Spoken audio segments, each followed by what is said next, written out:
বিশ্বনবী বললেন, তুমি ভিক্ষা করো, তোমার ঘরে কিছু নাই? সাহাবী বললেন, লা ইয়া রাসূলুল্লাহ, কিছু নাই। বিশ্বনবী সাল্লাল্লাহু আলাইহি ওয়াসাল্লাম আবার প্রশ্ন করলেন, কিছুই নাই? সে বলল, হ্যাঁ আছে, একটা জামা আছে, জামা, আর আছে একটা পানি খাওয়ার জগ। বিশ্বনবী বললেন, দুইটা নিয়ে আস।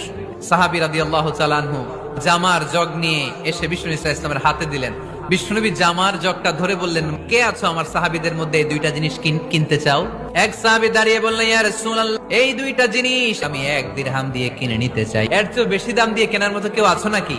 আরেক সাহাবী হাত তুলে বললেন, ইয়া রাসূলুল্লাহ, আমি 1 দিরহাম নয়, আপনার সম্মানে 2 দিরহাম দিয়ে জিনিসগুলো কিনে নিতে চাই। দিয়ে দেয়া হলো। 2 দিরহাম নিয়ে বিষ্ণু ইসলাম ভিক্ষুক সাহাবীর হাতে দিয়ে বললেন, যাও 1 দিরহাম দিয়ে তোমার পরিবার পরিজনদের জন্য খাবার কিনে নিয়ে যাও, আর 1 দিরহাম দিয়ে একটা কুঠার কিনে নিয়ে আস। ওই সাহাবী আর 1 দিরহাম দিয়ে একটা কুঠার কিনে নিয়ে আসলেন। বিশ্বনবী কাঠের একটা হাতল লাগাই দিলেন আর বললেন, যাও এই কুঠার নিয়ে জঙ্গলে যে কাঠ কাটো, বাজারে যে